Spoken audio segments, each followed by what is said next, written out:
Il faut qu'il y ait une négociation. C'est pourquoi, mesdames et messieurs les députés, j'ai pris la décision de nommer au cours Les des coulisses de la prochaines heures République et ses secrets, les grandes idées et les petites combines, rien de tout cela ne lui est étranger. Jean-Pierre Soisson est un vieux briscard de la politique. Les Français attendent. Ils attendent qu'au-delà du déluge des mots et de la confusion des esprits, Il a servi l'État sous 4 présidents qu'il a côtoyés de près. Il a participé à 8 gouvernements, a été élu député 10 fois de suite et il fut maire d'Auxerre pendant 27 ans. Au crépuscule de sa vie politique, Jean-Pierre Soisson se confie enfin sur ce parcours parfois décrié, mais hors du commun. J'ai connu en 50 ans tout le spectre politique français, de la droite à la gauche. Mais je crois que la période que j'ai connue est révolue. On ne pourra plus être maire d'une ville pendant 30 ans. Et donc je suis un peu un dinosaure de la politique.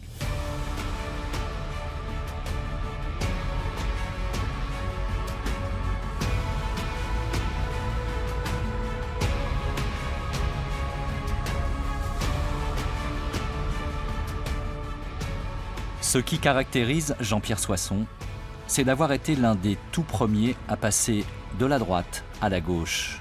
Il incarne l'histoire d'un courant politique aujourd'hui au pouvoir, mais longtemps insaisissable, le centre. S'il y avait une devise républicaine de Jean-Pierre Soisson, ce serait générosité, audace, exigence. C'est un artiste politique, Jean-Pierre Soisson, d'ailleurs plus qu'un animal politique, parce qu'il aime l'art politique, et il l'aime profondément, comme d'ailleurs il aime celles et ceux qui l'entourent. Il a parfois même beaucoup de tendresse pour ses adversaires, il ne parle pas d'ennemis, il parle d'adversaires, et c'est déjà assez rassurant. Il n'était pas dépassé par les fonctions qu'on lui donnait, il avait la taille qu'il fallait, donc c'était un bon ministre. Vous savez, avoir été un bon maire, un bon président de région et un bon ministre pour une seule personne, c'est déjà assez satisfaisant.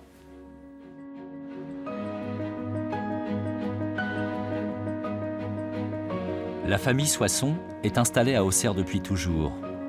Au début du XXe siècle, l'arrière-grand-père tient un grand magasin dans le centre de la ville.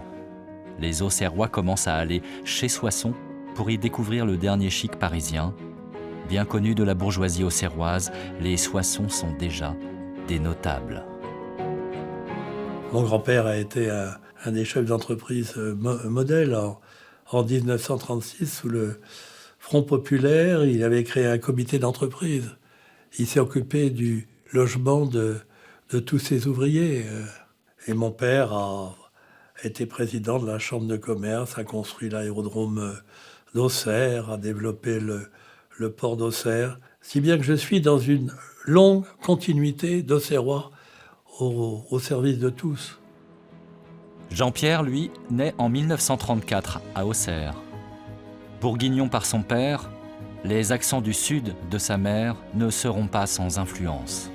Ma mère était marseillaise. Elle recevait comme personne au monde ne savait recevoir. Je me rappelle les fêtes de Noël à Auxerre et les 13 desserts provençaux qui honoraient toute table marseillaise et que jusqu'à la fin de sa vie, elle a voulu honorer. C'était une femme admirable. Comme pour nombre de fils de bonne famille, la scolarité du jeune homme se poursuit au lycée Jacques Amiot à Auxerre. Il se passionne alors pour une langue morte. J'avais un professeur de latin extraordinaire. Et les cours étaient en latin. On est allé sur les traces de César et de Vercingétorix avec le De Bello Gallico de César en main. Et à 16 ans, je parlais couramment latin. Ces années-là, le jeune homme se prend d'admiration pour une figure de la Troisième République, le bourguignon Paul Bert, père de l'école publique et laïque. Il disait, notre école, c'est notre église à nous. Et dans le village, il y aura la mairie et l'école face à l'église. À cette époque, à Auxerre, une autre figure locale est un religieux, l'abbé Deschamps, qui donnera son nom au stade de football. L'abbé Deschamps est alors un personnage influent pour les familles catholiques de la ville, et comme beaucoup d'autres, le jeune Soissons porte le maillot de l'équipe de l'Association pour la jeunesse auxerroise. L'abbé Deschamps, il a créé la JA pour tenir la jeunesse d'Auxerre dans le catholicisme. Enfin, la partie qui en était, puisque parallèlement, il y avait 3 clubs laïques. À l'époque, nous nous trouvions en face de l'équipe du Stade auxerrois. Et j'ai le souvenir qu'on tapait plus dans les mollets de l'équipe adverse que dans le ballon.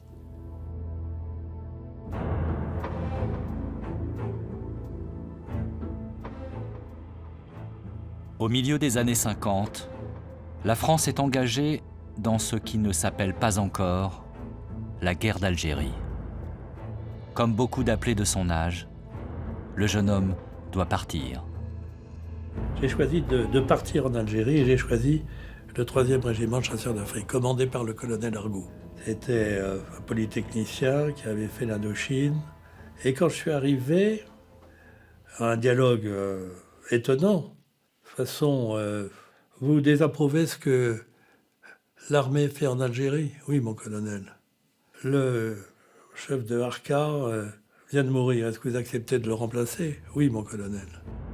Le sous-lieutenant Soissons va donc diriger des harkis, algériens enrôlés par l'armée française contre le FLN. Pendant 2 ans, il sera au cœur des opérations. 2 ans de combat, même de corps à corps. Quand le feu s'ouvre, on ne peut pas savoir qui sera courageux et qui ne le sera pas. Ça ne se commande pas, la peur. Il faut petit à petit l'apprivoiser. Je suis parti en Algérie comme officier de cavalerie et je me suis retrouvé là-bas aussi comme bâtisseur, créant une infirmerie, créant une école, des maisons pour loger les familles. Et c'est ce travail de bâtisseur en liaison directe avec la population musulmane qui m'a passionné aussi. À la fin de la guerre, en 1962, de nombreux harkis abandonnés à leur sort par la France seront exécutés par les indépendantistes algériens.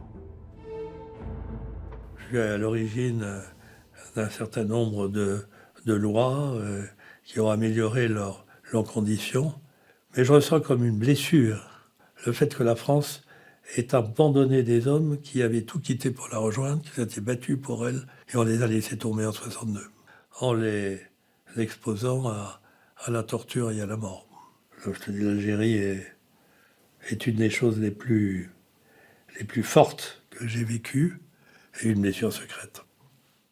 Au moment du putsch en 61, Argout est devenu l'un des chefs de l'OAS. Et il m'a écrit en me demandant de venir le rejoindre comme son directeur de cabinet. J'ai refusé. J'ai porté l'étendard du 3e régiment de chasseurs d'Afrique, et pour moi, le drapeau, c'est le drapeau de la République. Et il n'est pas question que je choisisse d'autres voies. Après ses études à l'ENA, Jean-Pierre Soissons entre à la Cour des comptes. Suite aux accords d'Évian, il doit retourner en Algérie. Il échappe alors miraculeusement à un attentat de l'OAS. Avec mon épouse, on revenait du cinéma et on s'est trouvé pris dans une bombe de l'OAS. La voiture a monté d'1 mètre ou 1,50 m sur le sol, s'est aplatie. Et j'aurais connu ainsi en Algérie les balles du FLN et les bombes de l'OAS.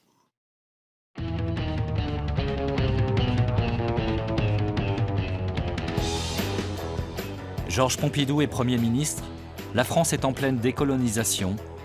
Le jeune énarque ne pense alors pas encore à la politique, mais une rencontre va s'avérer décisive. Le président du Sénégal, Léopold Sédar Senghor, l'un des dirigeants africains les plus influents, le prend en amitié et lui donne un conseil. Et Senghor m'a dit Jean-Pierre, vous devriez faire une carrière politique à Auxerre, je crois. Et il a appelé Pompidou qui m'a reçu 8 jours après. Je suis sûr en tout cas que l'opinion... Jean-Pierre Soissons est alors classé à droite. À l'aise devant les caméras, il affronte lors d'un débat un jeune socialiste en devenir, Michel Rocard. Monsieur Jean-Pierre Soissons a la parole. Moi, je suis un peu comme Michel Rocard, je n'aime pas le terme de technocrate. Pour moi, le technocrate, c'est un peu un monsieur qui a envie du pouvoir politique et qui a peur du suffrage universel. Sa première bataille politique, Soissons va la mener dans sa ville. Pompidou, alors Premier ministre, lui demande de croiser le fer aux législatives de 67 contre un socialiste proche de Mitterrand. Il perd. Défaite honorable, mais défaite quand même. Le jeune homme fait alors une nouvelle rencontre marquante. Il se rapproche d'Edgar Faure, son premier maître en politique. Appelé à travailler à ses côtés au ministère de l'Agriculture, Soissons s'engouffre dans le sillage de cet ancien président du Conseil sous la 4e République. Edgar Faure, girouette politique, disent ses ennemis, inventeur du centrisme, rétorquent ses disciples. Habile trait d'union en tout cas entre radicaux et gaullistes. On peut dire qu'Edgar Faure, c'était probablement, au début de la Ve République, la personnalité de droite modérée non gaulliste la plus attractive pour un jeune énarque ambitieux. Il était venu décorer mon père à Poitiers, Edgar Faure, pour la Légion d'honneur. Il était arrivé avec 2 heures de retard. Il avait commencé en disant, par rapport à mon programme, c'est 2 heures en retard, mais par rapport au programme que vous avez étudié avant, c'est 1 heure en avance, ce qui me donne le sentiment d'être à l'heure. Il avait toujours des petites histoires à raconter. C'était la somme d'un esprit et d'une culture. J'admirais en lui la souveraineté de l'intelligence, l'art de rechercher un compromis, un mélange de bonhomie et de grandeur, de fidélité aussi. Car en 68, il est ministre et contre le président de la République, il a soutenu ma candidature. Je lui dois tout. Daniel Cohn-Bendit et 7 autres étudiants de Nanterre comparaissent devant le conseil de discipline à la Sorbonne. La manifestation organisée par l'UNEF s'amplifie.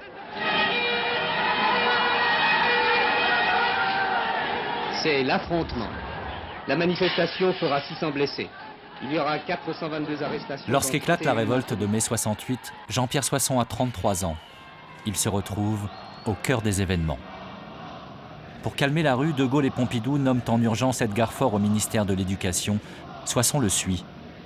Ils vont alors négocier avec les têtes pensantes du mouvement étudiant une nouvelle loi d'autonomie des universités. Ceux qui jetaient ou qui avaient jeté des pavés dans la rue venaient la nuit, un peu comme des conspirateurs, discuter avec nous les articles de ce qui sera la grande loi de réforme d'Edgar Faure. Je me rappelle, souvenir incroyable, ils entraient par la petite porte, ils allaient dans une salle qui éclairait des bougies, au sandwich et au Beaujolais. On a ainsi établi quelques articles de la loi d'orientation. Mai 68 était plus culturel que politique. C'était une volonté de rompre avec le moralisme ambiant, de mettre fin aussi à la période gaulienne et finalement d'abattre les hiérarchies verticales. Est-ce du flair politique? Est-ce de l'opportunisme? Jean-Pierre Soissons va démontrer par la suite une belle habileté à se ranger du côté des vainqueurs, quel que soit leur camp politique. Ainsi, au début des années 70, après avoir été élu député, Soissons se rapproche d'un homme politique en devenir, Valéry Giscard d'Estaing. Valéry Giscard d'Estaing aime à rappeler qu'il faut décontracter la vie publique. L'homme politique doit être un homme d'action, un homme naturel, sans artifice, même si cela peut choquer certains. Tous les meetings de Giscard commençaient par le chant du départ que la foule reprenait. La victoire en chantant nous ouvre la barrière, la liberté guide nos pas. Soissons, c'est la carte jeune de la campagne présidentielle de Giscard en 1974. Il a 40 ans et il travaille alors avec un futur Premier ministre, Jean-Pierre Raffarin. Être son collaborateur, être proche de lui, c'est à la fois un bonheur parce qu'il y a cette proximité chaleureuse, mais c'est aussi quelque chose de difficile parce qu'il est extraordinairement exigeant et que si vous n'êtes pas au niveau, il le vous dit gentiment, mais vous le comprenez clairement. La victoire de Giscard fut une sorte de marche triomphale au trône. souvenir merveilleux d'un commencement. Un peu le sentiment que me donne Emmanuel Macron en ce moment, c'est un commencement. Avec un souffle nouveau, avec des équipes nouvelles, avec des députés différents. Giscard a gagné sur la volonté de changement. Et cependant, il n'a gagné que de 425 000 voix. C'était une sorte de changement sans risque, avec ce slogan qui rassemble tout le monde, le changement dans la continuité. Mais il y avait cet appel d'air, ce besoin d'ouvrir les fenêtres de la France. C'est un des plus jeunes candidats que la France ait connu. C'est un homme qui cherche à pacifier la société, à dépasser les clivages. C'est tout de même cela, le Giscard de 1974, qui à certains égards d'ailleurs rappelle le Macron que nous connaissons en 2017. Il y a de très nombreux points communs. Et ça n'est qu'après, à la fin de son septennat, que Giscard va devenir ce leader un peu contraint, un peu traditionnel, un peu aristocratique. Mais le septennat Giscard, c'est un septennat de grands changements, où le monde politique rencontre la société française telle qu'elle a changé après mai 68. Lorsque Jacques Chirac devient Premier ministre, il nomme Jean-Pierre Soisson secrétaire d'État aux universités. La continuité en quelque sorte du travail amorcé aux côtés d'Edgar Faure pendant mai 68. On le voyait heureux, et on était heureux de voir un ministre jeune à la tête de ce qui est le ministère le plus important pour la jeunesse. C'était une période exceptionnelle pour lui parce qu'on voyait qu'il avait le bonheur de l'action qu'il avait tant voulu, pour lequel il avait mis tant d'ambition. Mais l'expérience tourne court. En janvier 1976, il est muté à la formation professionnelle. J'ai voulu aller trop loin, trop fort, trop proche sans doute des grands intellectuels. J'ai été vidé pour une raison factuelle. Je ne m'étais pas opposé à un enseignement de la sexualité à l'université de Paris 13. Maintenant, on enseigne la sexualité presque à l'école maternelle. Mais le faire en 1974 dans une grande université, il n'en était pas question. C'est à partir de ces années-là que s'affirme le profil politique modéré de Jean-Pierre Soisson. L'union des droites vole en éclats. Chirac démissionne de Matignon, gaullistes et giscardiens se déchirent. Jean-Pierre Soisson est l'homme qui monte. Giscard le charge de créer un nouveau parti pour grignoter le territoire des gaullistes du RPR. C'est la naissance du Parti républicain. Cela peut paraître étonnant, mais la puissance du vent ce jeudi a eu des conséquences politiques. Le chapiteau sous lequel devaient se tenir les journées des Républicains indépendants à Fréjus s'est effondré ce matin au moment de sa mise en place, blessant légèrement 7 personnes. Cela a retardé l'ouverture de ce congrès qui accueille 10 000 personnes. Nous avons fondé effectivement à Fréjus un nouveau parti, le Parti républicain. En un seul mouvement sont venues se fondre toutes les familles giscardiennes, comme on dit. Alors notre objectif est simple, il est de rassembler dans la majorité tous ceux qui soutiennent sans équivoque l'action de réforme du président de la République. C'est la naissance politique du centre. Le Parti républicain devient l'une des composantes de l'UDF, la coalition contrôlée par Giscard. Les hommes du centre existent. Le centre a du mal à exister avec les institutions de la Ve République telles qu'elles sont. Parce que globalement, elles sont manichéennes. Parce qu'au deuxième tour de l'élection présidentielle, il y a 2 candidats. Il y a le pour et il y a le contre. Et donc, naturellement, il y a 2 grands blocs. Et la victoire, elle est vers ceux qui, au centre, joueront à l'ouverture. Le centre, c'est plus un rêve qu'une réalité politique. Et il a besoin de s'accrocher à quelque chose, à gauche ou à droite. Je pense que Soisson, comme beaucoup de gens du centre et de droite modérée, était fait pour être macroniste. Et que Macron, même s'il vient d'une gauche modérée, était fait pour travailler avec des centristes. Et donc qu'il y avait là, si j'ose dire, un mariage naturel. Et au fond, Jean-Pierre Soisson était pré-macroniste sans le savoir. Et Macron, je ne dirais pas qu'il était soissonniste en le sachant, mais c'est une fraction de la famille de ceux qui le soutiennent. Le député d'Auxerre apprend à se rendre indispensable. Pendant la campagne des législatives de 1978, il reçoit le président à Auxerre. Les giscardiens ont alors deux adversaires, la gauche, mais aussi les gaullistes. Les Français attendent. Ils attendent qu'au-delà du déluge des mots et de la confusion des esprits, le président de la République leur montre la voie à suivre. Une attente, mais aussi une certitude. Celle que vous êtes, Monsieur le Président, selon l'expression même du général de Gaulle, l'homme en charge de l'essentiel. L'UDF de Giscard l'emporte de justesse et Soissons est réélu député de l'Yonne. Surfant sur cette victoire, il obtient à 43 ans son premier vrai portefeuille. Raymond Barre, alors Premier ministre, le nomme à la jeunesse et au sport. Toute ma vie, j'ai fait du sport, j'ai fait du ski, j'ai joué au tennis. Et donc tout naturellement, dans les milieux sportifs, je me suis senti chez moi et ils m'ont considéré comme l'un des leurs. J'ai inauguré je ne sais pas combien de piscines, mais je n'ai pas inauguré avec la cravate. J'ai inauguré en plongeant dans la plupart des piscines de France. J'ai fait les grands stades, suivi tous les grands matchs. Oui, c'est un ministère qui m'a passionné. À Auxerre, le sport, c'est le football. Le club de la ville dont il est maire et dans lequel il a joué enfant atteint la finale de la Coupe de France 1979. Le président et son ministre des Sports sont en tribune. La France entière découvre la GIA. On est en deuxième division, on est semi-professionnel, tous les joueurs travaillent. On s'entraîne entre midi et 2h. Contre Nantes, on a fait une partie magnifique. Le regretté capitaine Serge Messonès avait marqué de la tête. On était un partout à la fin du temps réglementaire.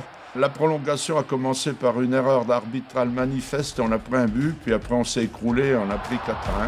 Mais enfin, ça a été vraiment le début de la popularité de la GIA.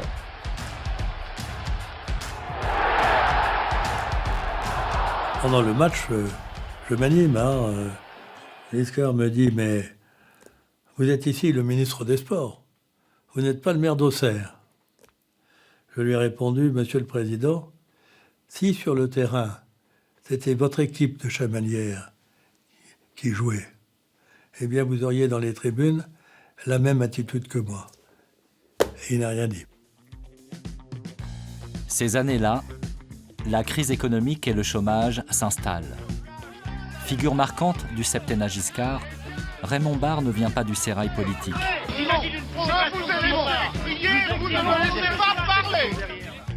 Celui que le président surnomme le meilleur économiste de France séduit par son sérieux le centriste Soissons qui se verrait bien là encore s'engouffrer dans son sillage.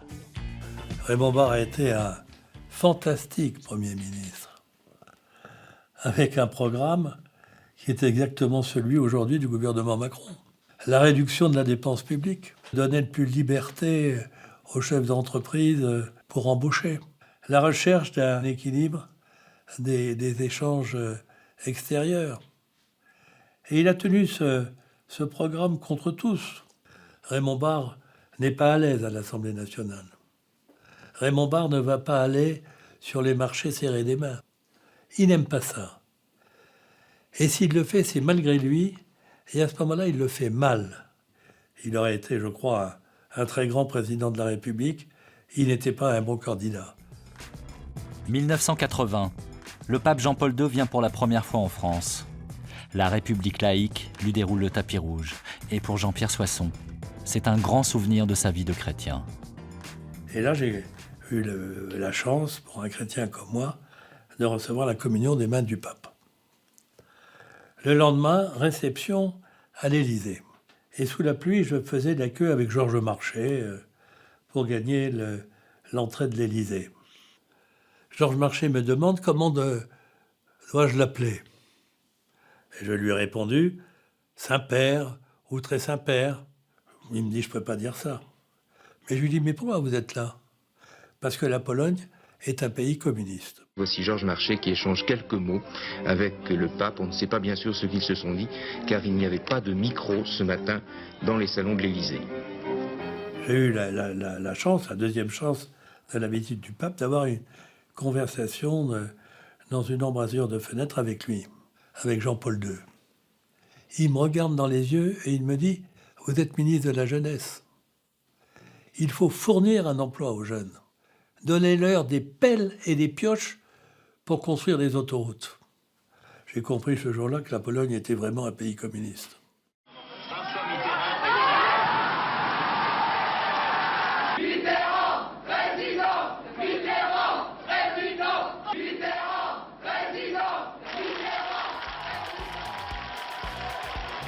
La victoire de la gauche en 1981 précipite la droite vers l'abîme.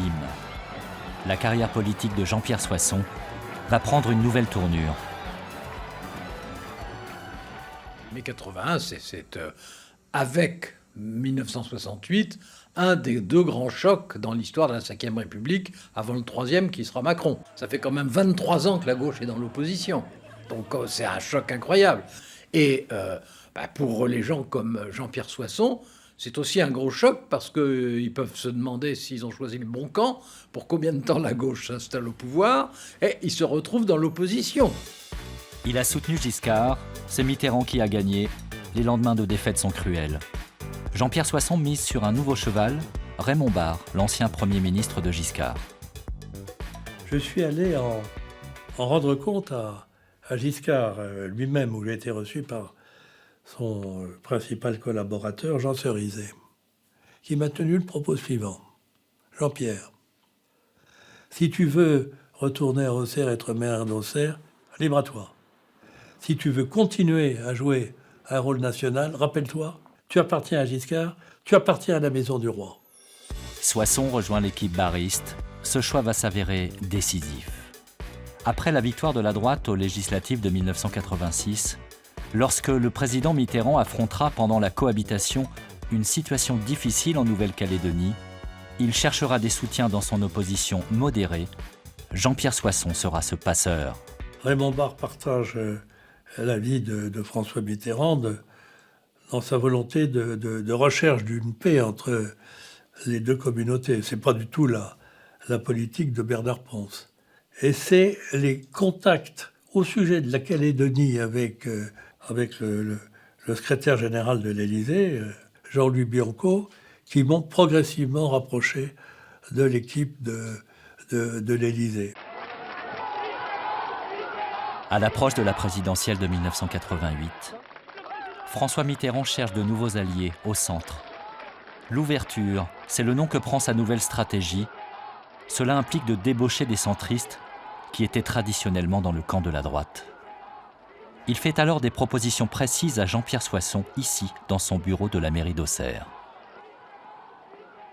Et il m'explique, j'espère conduire, réélu, une politique qui réunira à Auxerre ceux qui votent pour vous et ceux qui votent pour moi. Je comprends qu'il sera candidat, qu'il recherchera l'ouverture et que d'une certaine façon, il me proposera d'entrer au gouvernement. Jean-Pierre Soisson, c'est un bourguignon. Il a l'habitude des compromis. C'est un réaliste et c'est ce que j'appelle un frontalier. C'est-à-dire que c'est un homme qui aime le vin, la politique, mais qui est capable de passer d'un vignoble à un autre. Je dirais que Jean-Pierre Soisson, à cette époque-là, est fait pour être séduit par François Mitterrand, et que François Mitterrand, qui en plus adore la Bourgogne, et qui repère vite, parce qu'il a du flair politique, ceux qui sont susceptibles de devenir des interlocuteurs, fait ce qu'il peut pour séduire Jean-Pierre Soisson, avec finalement une certaine efficacité. Mais le premier Conseil des ministres... Le 8 mai 1988, Mitterrand est réélu. Jean-Pierre Soisson symbolise cette stratégie d'ouverture qui a permis la victoire du président socialiste. Il est en position d'obtenir un poste clé dans le nouveau gouvernement Rocard. Et donc, centriste, je deviens ministre du Travail dans un gouvernement à majorité socialiste. Choix difficile, parce que tu es rejeté par ce que tu quittes et tu n'es guère accepté par ce que tu rejoins. Raymond Barre avait été élu, il aurait fait l'ouverture. Il y aurait eu des ministres socialistes dans le gouvernement. Monsieur François Mitterrand a été élu, il fait l'ouverture et il est normal que des ministres centristes apparaissent dans ce gouvernement. Il va là où il a toujours été, c'est-à-dire au centre de la vie politique française avec ses propres convictions. C'est la politique qui s'est déplacée. C'est pas tellement Jean-Pierre Soisson. Je me souviens de l'avoir appelé pour lui dire que je considérais ça comme la suite logique de son parcours. J'ai fait le choix de l'ouverture avec l'idée qui a été constamment la mienne de faire travailler ensemble des hommes et des femmes venus d'horizons politiques différents. Et je dois reconnaître à Michel Rocard la liberté qu'il m'a laissée dans l'élaboration des deux principales lois sur le licenciement économique et contre l'exclusion. Ma deuxième loi sur l'exclusion a été votée par l'Assemblée nationale unanime, à l'exception des députés communistes. Jean-Pierre Soisson, en tant que ministre du Travail, ça a été un très bon ministre du Travail parce qu'il avait une capacité à écouter les acteurs syndicaux et à faire un pas vers eux, à les convaincre. C'est un homme de droite, mais qui ensuite a su transgresser les frontières. Le second septennat Mitterrand s'avère mouvementé. Parmi les premiers ministres qui se succèdent à Matignon, Pierre Bérégovoy confie en avril 92 le ministère de l'Agriculture à Jean-Pierre Soisson. Bérégovoy, maire de Nevers, et bourguignon lui aussi, il montre de la sympathie pour le maire d'Auxerre. Souvent, il m'appelait le matin de très bonne heure. Et je me rappelle ma femme qui disait quand le téléphone sonnait, « Tiens, c'est le Premier ministre, c'est au réveil matin. » Pour l'instant, ce dont nous avons besoin, c'est du soutien du pays et de la représentation nationale. En 1993, les socialistes perdent la majorité à l'Assemblée. C'est le début de la seconde cohabitation. Au soir de cette lourde défaite, Pierre Bérégovoy et Jean-Pierre Soisson se retrouvent dans cette brasserie proche du Palais Bourbon. Les dirigeants socialistes revenaient de la rue de Solferino, où se trouvait le siège du Parti socialiste. Ils sont passés à 2 mètres, à côté de Pierre Bérégovoy, à 2 mètres. Aucun ne l'a salué. Quelques mois plus tard, un coup de tonnerre bouleverse le monde politique. Pierre Bérégovoy était tellement usé, fatigué, accablé, qu'il s'est donné la mort un samedi en fin d'après-midi à Nevers, sur les bords du canal. Je me rappelle les obsèques à Nevers et le discours du président de la République. Ils ont jeté son cadavre au chien. À Auxerre, une joie nouvelle emporte bientôt toute la ville. L'AGIA gagne enfin la Coupe de France. Sous la houlette de son entraîneur fétiche, le club est devenu en quelques années l'une des meilleures équipes de l'Hexagone. 15 ans après sa première finale, l'inamovible Giroud tient enfin une parole donnée à François Mitterrand. Je lui ai dit, j'ai failli vous manquer, puisque le 20 avril 81, nous étions à l'entraînement à Château-Chinon, nous l'avions rencontré, et je lui avais dit, écoutez, je vous rendrai visite au Parc des Princes. 7 ans ont passé, il m'a rendu service, il s'est présenté une 2e fois. Et nous sommes là, donc c'est miraculeux, mais c'était une des choses qui faisait que toute l'année, j'ai cru qu'on irait en finale, et toute l'année, j'ai dit à mes joueurs, faut qu'on aille en finale, faut qu'on aille en finale, ou autrement, je suis un moins que rien. Et on a en fait 5 occasions, on met 3 buts, c'est une bonne moyenne, et ça rend la victoire assez logique, mais très cruelle pour notre adversaire. J'étais ministre des Sports pour la première finale. Et puis on ne l'a pas eu, mais là, c'est 15 ans de travail, et 15 ans de travail à partir du centre de formation. L'AGIA, c'est d'abord un centre de formation. En tout, je crois que nous avons formé, alors je ne compte pas par exemple Laurent Blanc ou Sylvestre, je parle de ceux que nous avons formés. Nous avons formé 17 joueurs de l'équipe de France A, et en tout, avec les pièces rapportées, il y en a eu plus de 25. Tout au long de son second mandat, le président Mitterrand vient régulièrement en Bourgogne partager avec Jean-Pierre Soisson les plaisirs d'une bonne table. Ils reçoivent ensemble le chancelier Helmut Kohl à Saint-Père-sous-Vézelay.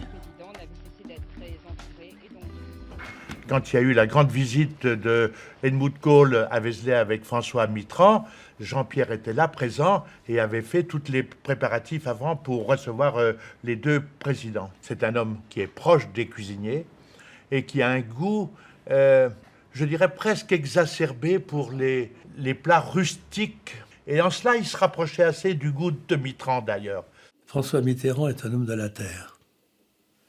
Il mange comme un paysan, très lentement. Il aimait les champignons, il aimait les truffes. Mais avec François Mitterrand, je parlais peu politique. Il me parlait littérature. Et sa culture était immense.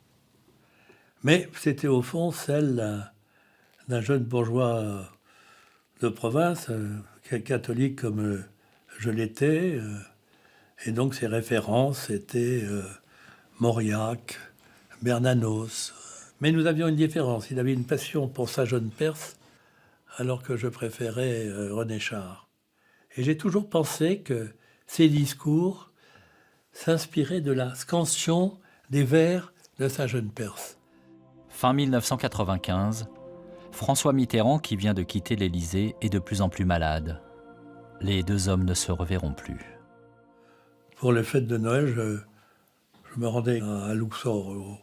Et le président devait se rendre à Assouan, et je devais le retrouver pour le 1er janvier. Puis Jean Glavany m'a appelé, nous rentrons, le président ne va pas bien. Je suis rentré, moi aussi, j'ai appris sa mort dans l'avion qui m'a amené à Paris. Je suis allé saluer dès le lendemain sa dépouille dans l'appartement de l'avenue Frédéric Leplay, où il résidait. Une chambre toute simple, sans ouverture, sans fenêtre. Et je me rappelle que Daniel Mitterrand avait dit à l'époque, François, c'est maintenant ce qu'il y a derrière le miroir. Bonjour. Faire escale à Auxerre, chez Jean-Pierre Soisson, notable incontournable, est devenu au fil des ans un passage obligatoire pour tous les politiques en campagne. Dans la course à la présidentielle de 1995, la droite est encore une fois désunie. Les deux candidats gaullistes viennent frapper chacun à la porte du maire d'Auxerre. Jacques Chirac, l'adversaire d'hier, est devenu le nouvel ami politique de Jean-Pierre Soisson. Son cheval de bataille, c'était à l'époque la fracture sociale. En campagne, il écoute, il ne tient pas de longs discours, il boit du coulange, il boit 2-3 Corona. Ma conception de l'Europe n'est pas tout à fait celle que nous connaissons aujourd'hui. C'est une force de la nature, c'est un entraîneur. Naturellement, contre Balladur, j'allais voter Chirac. L'autre arrive là, c'est le mois suivant, Balladur à Auxerre. Balladur arrive, sérieux, glacial. Tous les élus de Lyon encravatés, derrière des tables, qui sont là pour l'écouter. Le préfet est en uniforme. Alors on me met à sa droite. Silence. Je dis, Monsieur le Premier ministre, voulez-vous un peu de Chablis? Non, je ne bois pas de vin blanc. Est-ce que je puisse vous proposer un Verdi Rancy, qui est le meilleur rouge de la région? Non, je ne bois que du Bordeaux. Il est en campagne électorale en Bourgogne et à Auxerre. Attendez, le jeu est plié. Hein, je suis monté à la tribune et j'ai dit ceci. Monsieur le Premier ministre, il vous appartient de lever la malédiction de la Ve République. Un chef de gouvernement en exercice n'a jamais pu gagner une élection présidentielle. Puis je me suis rassis. Ça n'a pas amélioré le climat. Jacques Chirac est élu. Au passage, Jean-Pierre Soisson va vivre une grande émotion avec le club de football de son cœur. À Auxerre, il y a 40 000 habitants, mais il y a surtout 25 000 supporters. Et hier soir, c'est toute la ville, grimée en bleu et blanc, qui s'était donné rendez-vous pour fêter joyeusement le doublé de son club. 1996, C'est le triomphe de l'association pour la jeunesse auxerroise. Le petit club entraîné par Giroud est devenu grand. Doublé coupe championnat. Historique. Et c'est vrai que le stade de la Baie des Champs a presque été touché par la grâce. À la dernière minute du match, Corentin Martins a inscrit le dernier but du championnat. Le but de la victoire pour les nouveaux champions auxerrois. Les Auxerrois s'étaient habitués à la gloire d'Auxerre. Sur le plan politique, ils trouvaient normal que les ministres des Affaires sociales de toute l'Europe débarquent dans la ville.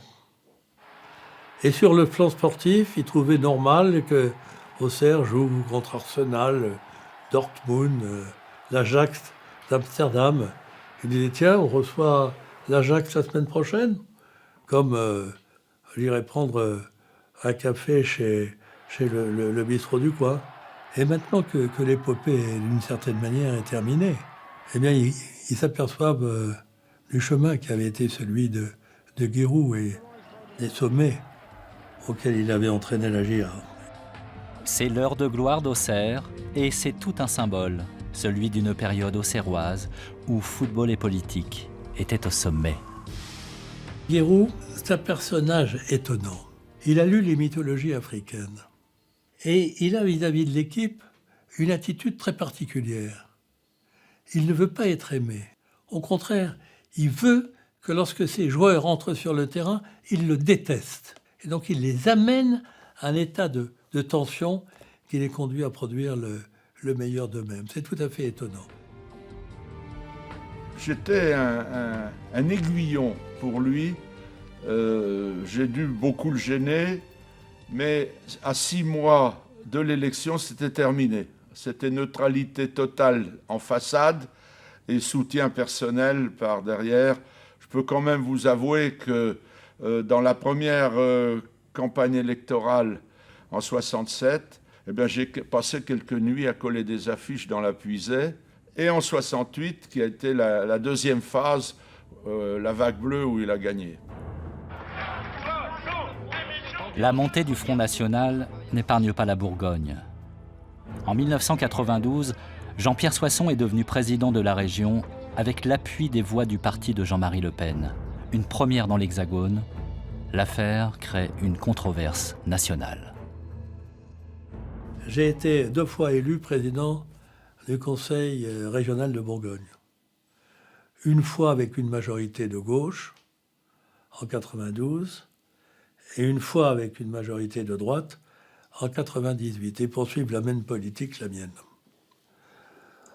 En 92, j'ai profité d'une mésentente dans l'opposition, sans doute élue avec des voix du Front National, en dehors des voix socialistes et des voix centristes. Avant d'accepter, j'ai téléphoné à François Mitterrand pour lui demander conseil, que dois-je faire? Et il déjeunait avec Pierre Berger dans un bistrot des Halles. Il a pris le téléphone, il m'a demandé quelle était la situation, si j'avais obtenu des voix du Front National. Oui, nous avons obtenu des voix du Front National, je ne sais pas dans quelle mesure. Et il avait eu ce mot qui décrit la politique qu'il conduisait, qui n'était pas une vision morale du Front National, mais une vision politique. Et il m'a dit, utilisez-les, mais ne dépendez jamais d'eux. Puis il reprend, quand on a la Bourgogne, on la garde. Pour les régionales de 1998, Soisson, qui est choisi comme candidat par la droite, démissionne de la mairie d'Auxerre. Il est de nouveau élu à la région grâce aux voix du Front National. Je regrette encore les conditions dans lesquelles j'ai été élu. Je porte la croix de ceux qui disent Soisson a été élu avec les voix du Front National. Mais je n'ai jamais passé le moindre accord avec eux. J'en avais pas besoin.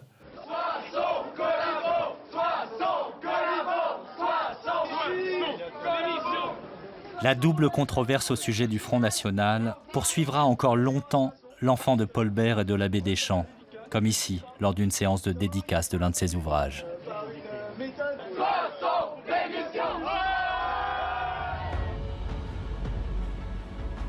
Jean-Pierre Soisson est probablement l'un des hommes politiques ayant le plus exercé de mandats à une époque où l'on ne se posait pas la question de leur cumul. À Paris, il a connu 50 ans de vie parlementaire, parfois agitée. L'Assemblée, c'est au fond pour moi 3 endroits. D'abord l'hémicycle, le lieu où l'on vote la loi, où l'on s'invective. Parfois il y a les longs moments de silence. L'Assemblée s'endort, puis une phrase la réveille et tout soudain repart. C'est l'hémicycle. Et puis il y a, quand on quitte l'hémicycle, les couloirs tout autour. Les députés deviennent des camarades, ils se serrent la main, ils se tutoient. Et puis il y a le lieu où on peut travailler seul, avec soi-même, c'est la bibliothèque. Je suis rentré dans cette bibliothèque, oui, j'avais à peine 30 ans. J'étais souvent assis en face d'Aimé Césaire et j'étais devenu un peu son secrétaire, celui qui lui portait les livres, qui avait aussi le bonheur d'échanger quelques propos avec lui. Beaucoup de la mémoire politique du pays se trouve dans ce lieu. En 2012, à l'âge de 78 ans, le vieux lion d'Auxerre tire sa révérence. Il ne se représente pas, mais il veille à adouber un successeur. Quand on poursuit une carrière politique, l'important c'est de savoir sortir et de réussir sa sortie. En 2012, je choisis mon successeur, qui a été mon suppléant, Guillaume Larrivé, garçon brillant, membre du Conseil d'État, l'un des futurs grands de cette maison. Lui, c'est lui, moi, c'est moi, bien sûr.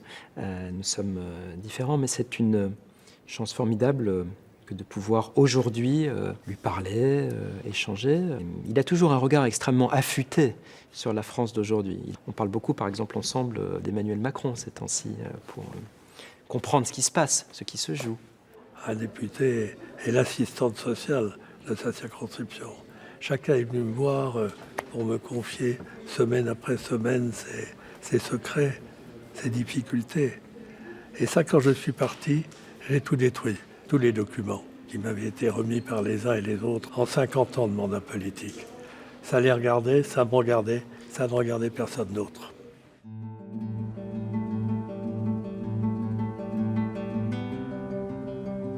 Je pense que Jean-Pierre Soisson est le dernier duc de Bourgogne.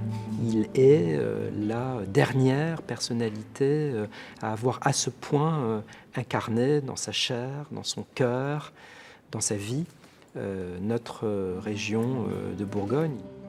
Quand il nous fréquentait, on avait la conviction qu'il nous ressemblait. Il était un bourguignon de souche qui aimait se lever pour aller travailler, mais qui aimait l'agape, qui aimait la convivialité des gens, ce qui lui permettait d'avoir des échanges d'idées. Et puis, l'ivresse des mots est aussi importante que l'ivresse des sens.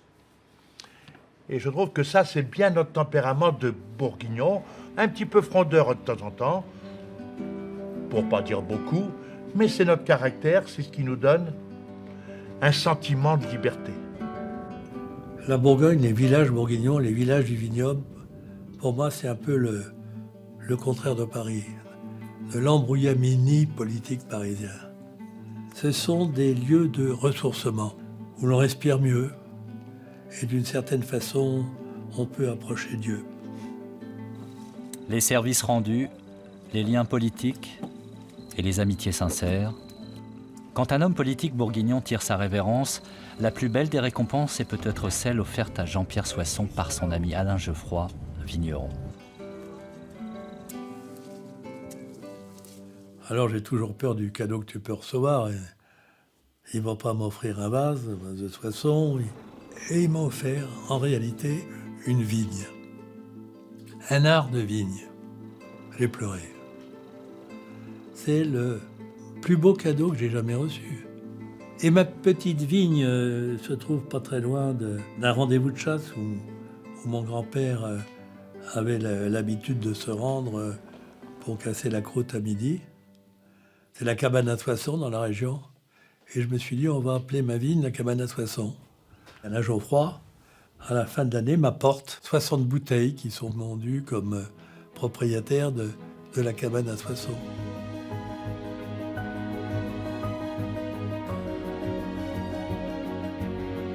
Jean-Pierre Soissons, c'est à la fois Auxerre, la Puisée, le département de l'Yonne, c'est à la fois la Bourgogne. Je me suis souvent promené à ses côtés, j'ai parcouru tous ces territoires se retrouvent en lui. Pour cette figure de la politique nationale, le mandat qui symbolise plus que tous les autres son attachement à sa terre natale, c'est celui de maire. Pendant 27 ans, Jean-Pierre Soissons a incarné sa ville. Un engagement à l'ancienne, comme il n'en existera peut-être plus jamais. La plus belle fonction d'un homme politique, ce n'est pas d'être député, ce n'est pas d'être un ministre, sauf dans des ministères exceptionnels. La plus belle fonction politique en France, c'est d'être maire. Oui, sont unis par le mariage. Il n'y a pas de mystère dans tout ça. Il y a du travail, puis il y a l'amour des gens. L'amour des gens, il faut aimer les gens pour faire de la politique, il faut aimer les toucher, les caresser, les embrasser. Et puis l'amour du pays dont tu es originaire. Donc le travail, l'amour du pays et l'amour des gens. C'est ça la recette, il n'y en a pas d'autre.